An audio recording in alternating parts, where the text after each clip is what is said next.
back to my channel. I'm Katie, or welcome if you've not seen me before. Today we're gonna do a little something different. We're gonna paint with me on this one. I'm creating a series of miniature paintings, and because I'm gonna have an open studio in May, and so I'm creating a series of miniature paintings. And today's painting is going to be, we're going to paint this little butterfly painting. But yeah, I hope you enjoyed this video. And if you do, leave me a comment and like this video. It really does help my channel. And also subscribe. I'd love to have you a part of my little YouTube family. That's what I think of my subscribers. They're my little YouTube family. And yeah, let's get started. Today, we're gonna paint some little, well, we're gonna paint one of these. I am working on a series, which I started last week, of little mini paintings. These are 3x3 mini canvases, and I painted this one and this one last week. And they're based on some illustrations that I created for my color club. I have something on my website. It's called The Color Club, and it is a coloring book, or coloring pages, I should say. You get coloring pages every month, and it's like $5 to join. And so for the month of April, we're going to be doing like plants and stamps and moths and butterflies and things like that. So I created these designs for another project last year. I was making, you can buy this fabric on Spoonflower as well. And so I decided it would be fun to take these little designs that I turned into coloring pages and paint some little mini canvases. I'm going to be doing an open studio in the next couple of months, and I wanted some smaller pieces to have for sale. And so I'm going to talk you through how I paint one of these. I may do a butterfly today instead of the plants. I'm doing 4 plants and 4 moss butterflies. So like 2 of each in different colors.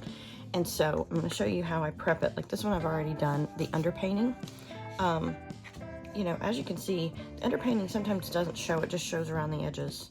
But it does bring a little more vibrancy to the finished actual painting. But yeah, the underpainting is what's on the outside of the stamp.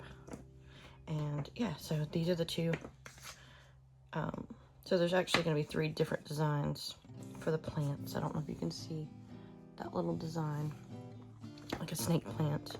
And then I'm doing 2 different shapes of the butterflies and moths. And so yeah, so I'm going to do one of these. I'm going to just talk you through how I do it.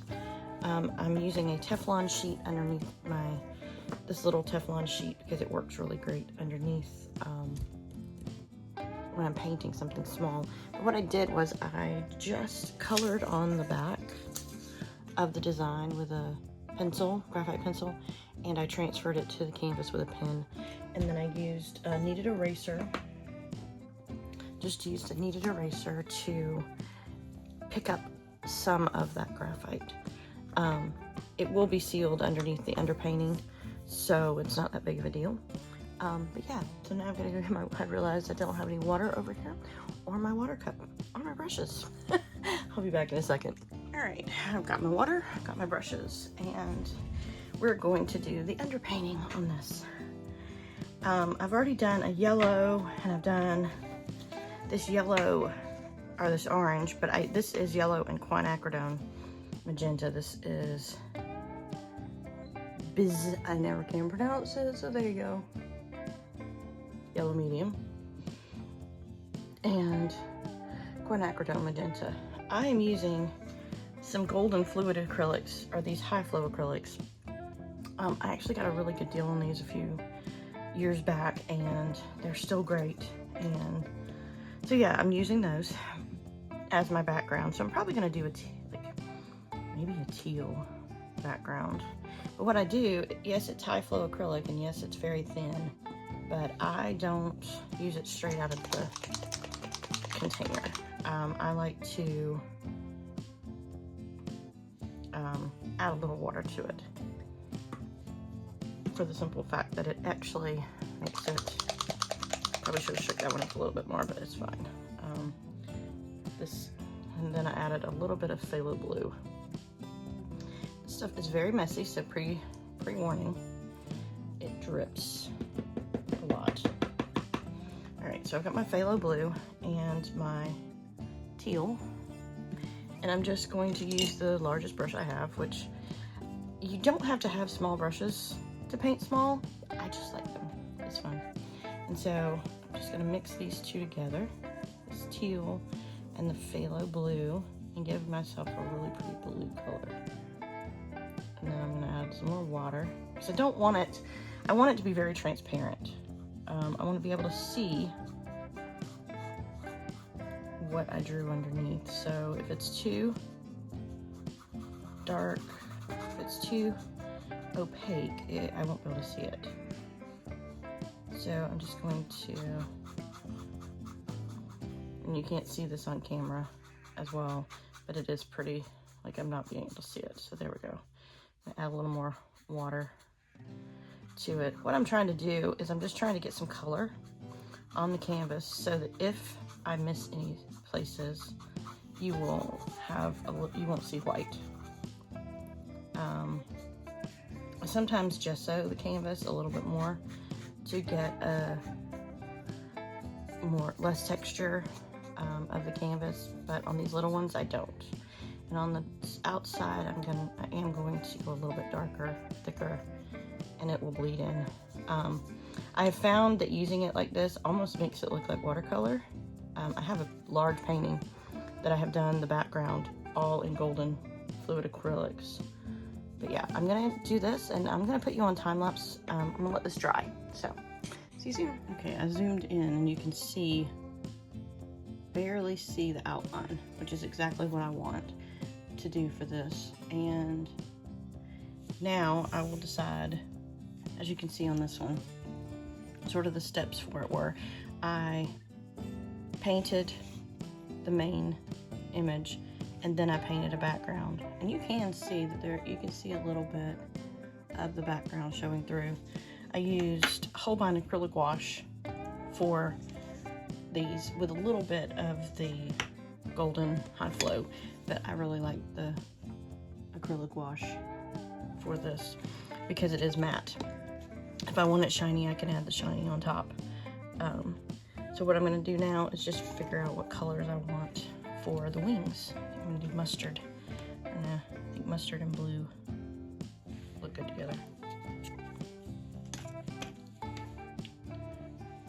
And one thing about the acrylic wash, it dries super fast. So you have to add a little water because it will dry on the palette there super fast.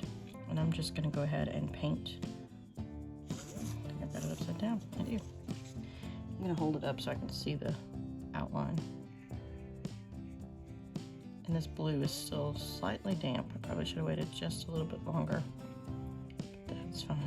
I can go back over it. That's the beauty of the acrylic wash. You can build up your layers.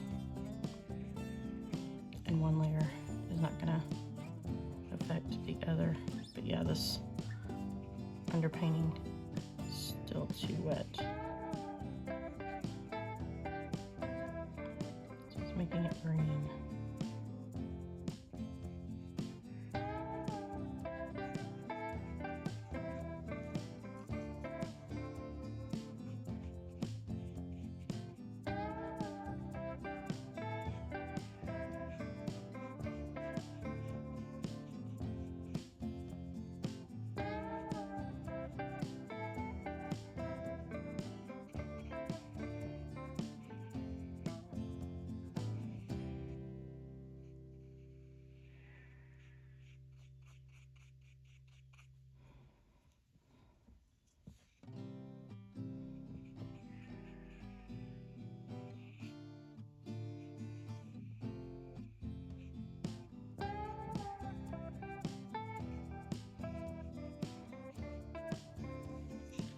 And I'm gonna let that dry. All right, I took a hairdryer to it so I can actually get going with this yellow.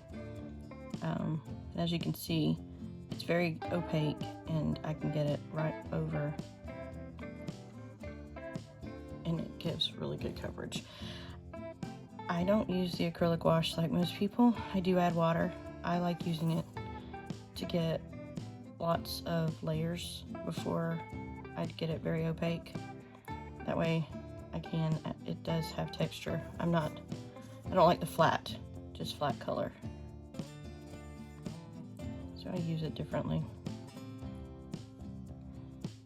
I don't mind the brush strokes. It shows that someone actually painted it.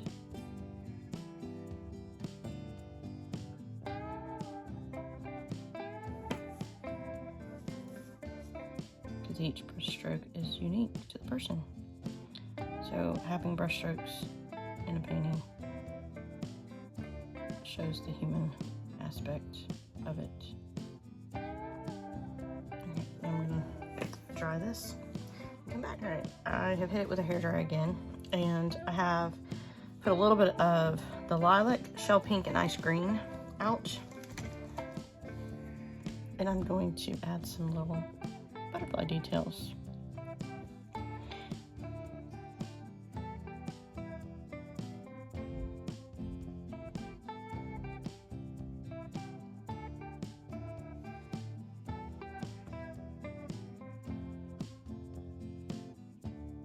Remember, if you don't like something, you can just paint over it. It's just paint. Like I tell my students, there's no mistakes in art. If you don't like it, paint over it. Makes it a lot easier to think about it that way, because there's no mistakes. Sometimes painting butterflies is a little hard because you're trying to keep the symmetry of it.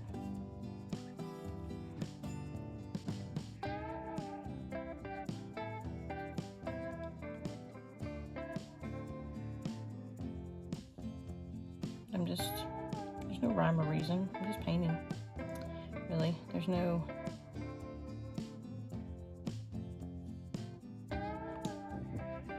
rhyme or reason to this. So I'm probably gonna put you on time lapse, and I'm gonna paint the background and the body of the butterfly. And I'll just choose a color that I think looks good with this, and paint the background. If I think I need to say anything, I'll come back before I do any like major details stuff to it. But yeah, right now I'm just painting another base layer. So yeah, time lapse, here we go.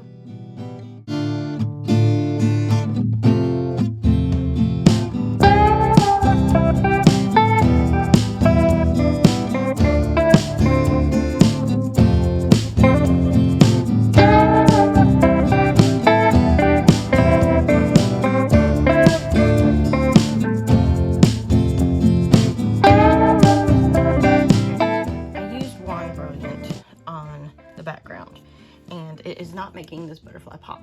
It's literally making it recede. So what I'm going to do is I'm going to mix this color again and use it because I really like it. So I'm going to use a little bit of quinacridone magenta, a little bit of the high flow, if I can get it open. There we go.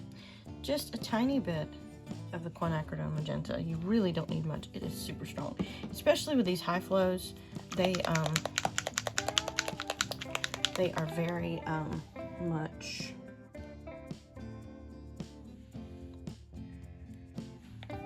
so highly pigmented. Yeah. Okay. So I have to clean this top off. I'm really bad. I don't clean them off when I start, but before I put them up. I need to get better at that. But normally they're wet and I just don't want to mess with them. So I'm going to put more of the yellow than the magenta, because it really, that magenta will highly, like, really make this work. But there we go.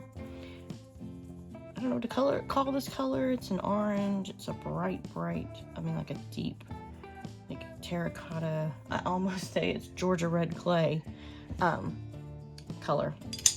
And so yeah, I'm just gonna go ahead and repaint this background with over the one Brilliant. Yeah, I think I like this a whole lot better. But I'm just gonna repaint over it. I'm not worrying if I go over the background again, because I am gonna paint a border for the stamp in white.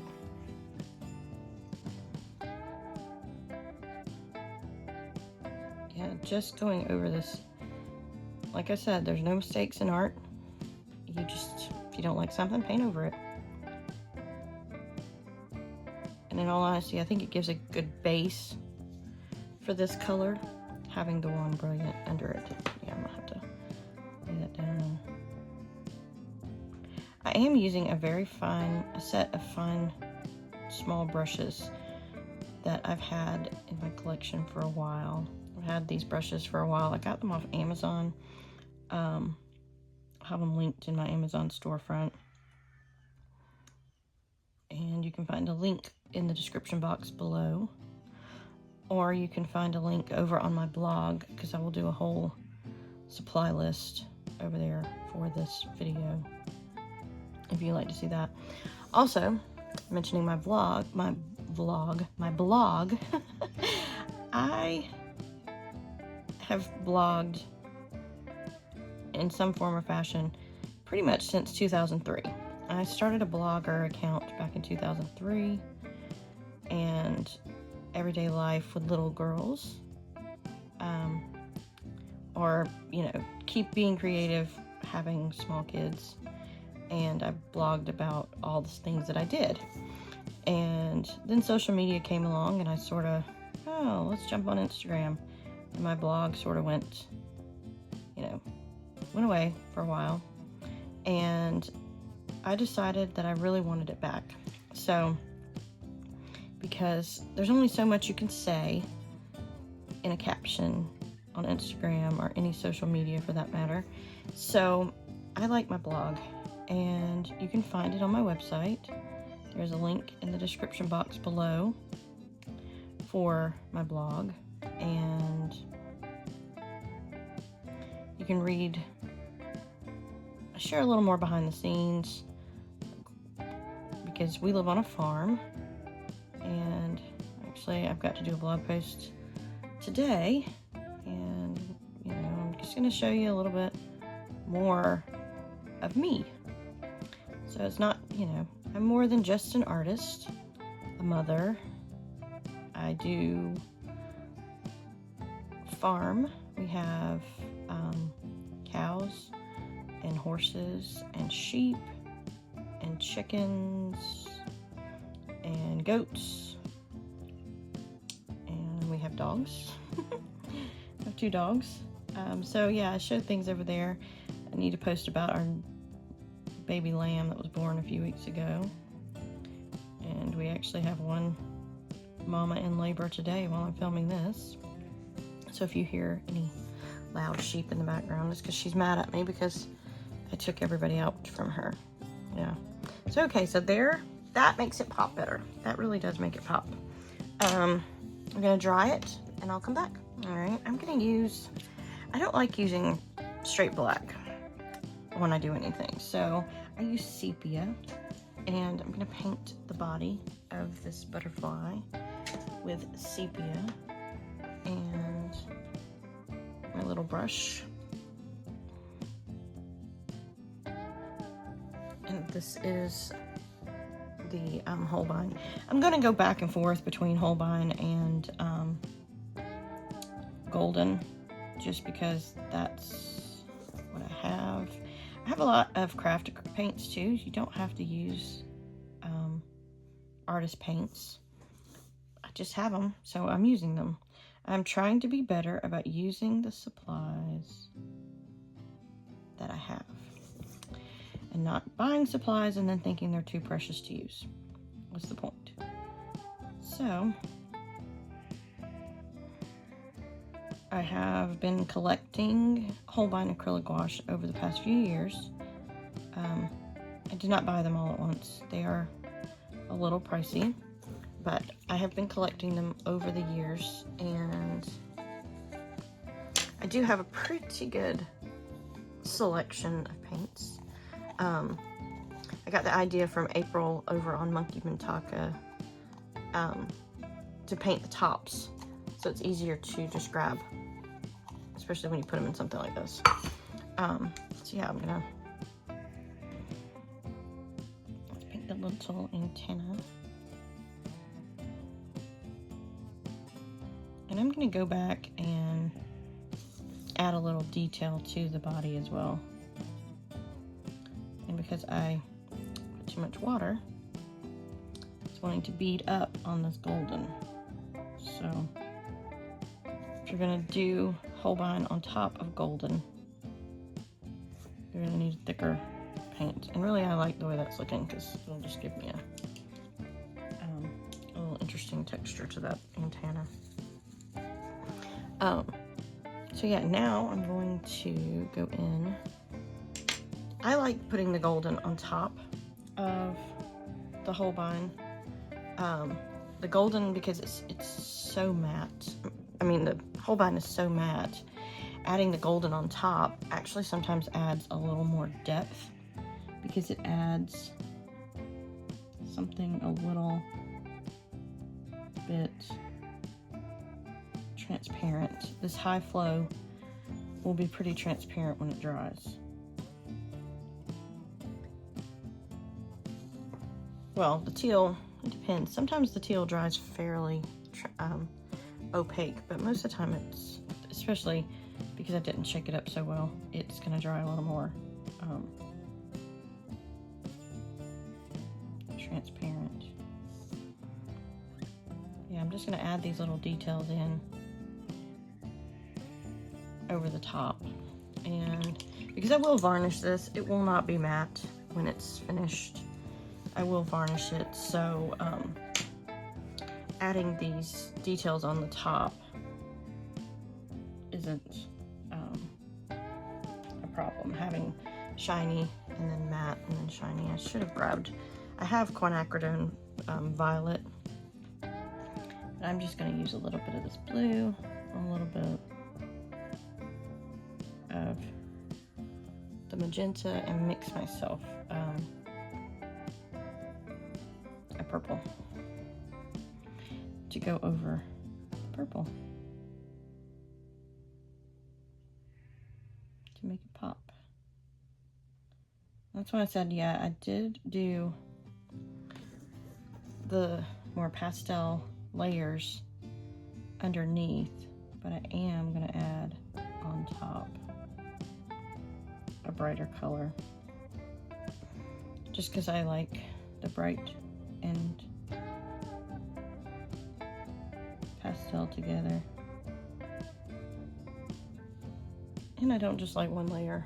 I like adding all of these little layers in. And then on the pink, I'm gonna do the quinacridone magenta, which is one of my absolute favorite colors. And then I'm just gonna add that little dot.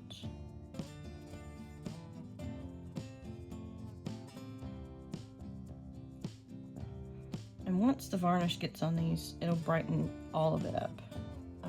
Yeah, so that's so far what it is. And I'm gonna get a little bit of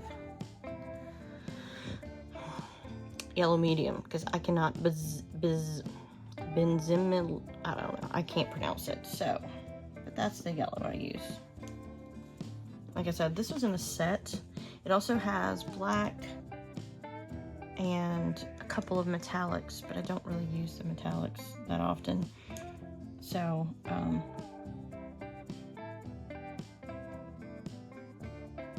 just gonna go right around this with a little yellow.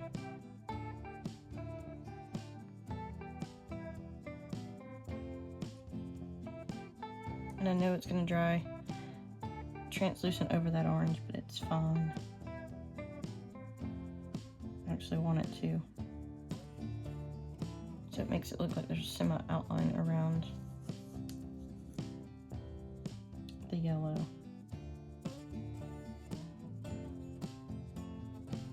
But having a little issue here, so I'm gonna clean that up. Where for some reason it is spreading a little too much. And that's one thing about the high flows, you can clean them up fairly easily.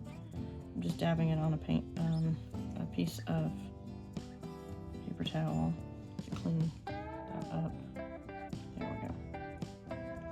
If I have to, I can come back in and clean it up after it dries with a little this orange, which is what I might do right now. Just pop some of that in. And that might actually stop it from smearing so much. Yeah, so I'm gonna put you on time lapse again and finish up the border. And I do use a mix of the primary white and the titanium white, because this titanium white is not very opaque. This is opaque, but this gives me a little more open time, because the primary white acrylic wash dries super fast. So I'm just gonna find me a clean spot, put me a good drop of the titanium white and some of the acrylic wash. Once I mix those together, it'll be fine. I'm gonna use a different brush than what I've been using, just in case this has any contaminant paint on it. Yeah, and I'm not adding any water to this because the fluid acrylics, the high flow white, gives me enough. It's thin enough, I should say. So it thins it out just enough. There we go. And I'm just going to paint the border, because everything close to the border is dry. So I'm going to paint the border in. Yeah, I was going to put you on time lapse, but I'm just going to talk about my blog. So you can also subscribe to my blog, and it'll get sent to your email if you like that. And then you can read my blog whenever I publish one, without actually having to go to my website if you don't want to, and keep up with it. But yeah, I really I missed blogging. I like social media, I like YouTube. There's just something about being able to do long form and share some photography that I've taken around, and do a little more in depth about what I'm doing, and write about different things. I don't always write about art. I write about, what I'm feeling, or, share something that I'm thinking about doing, or, sometimes it's my way of being able to just share. Yeah. So, all right, I am gonna put you on time lapse because this is gonna take a while.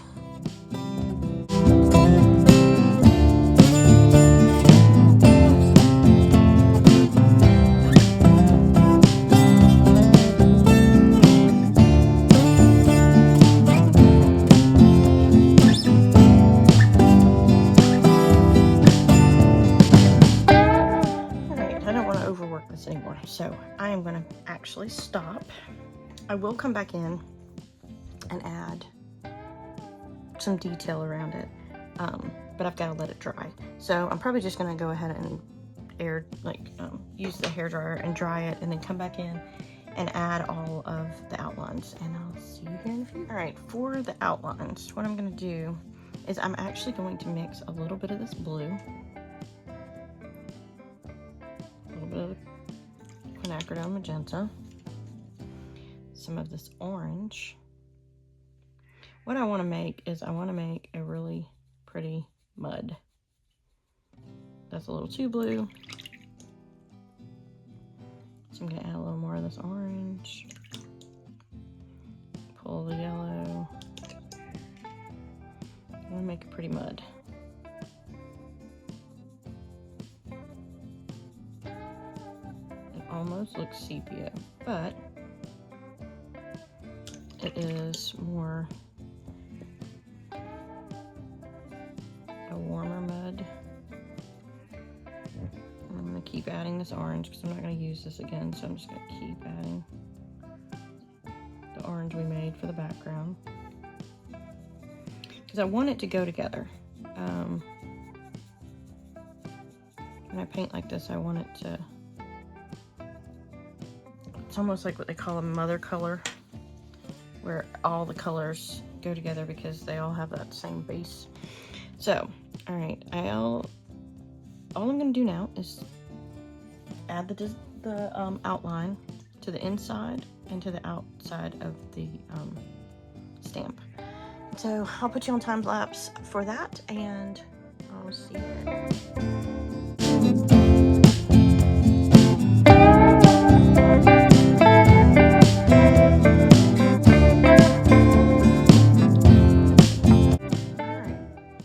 Pretty much think it's finished for right now. I may add something else. I may add some like outlines to the butterfly, but I'm trying to do it in the same style where there's no outlines on the actual image, main image. So yeah, and so yeah, we'll see. I think I'm probably gonna go back to painting plants for a while. Like I said, I've got 3 canvases for, I've got 2 butterflies and 2 moths, so I'm gonna paint them differently. Yeah, that's the first one. I might do this one as my next paint with me. This one is a plant, and I also have this one, which I just need to finish. Yeah, it's already got the underpainting on it. So we'll see.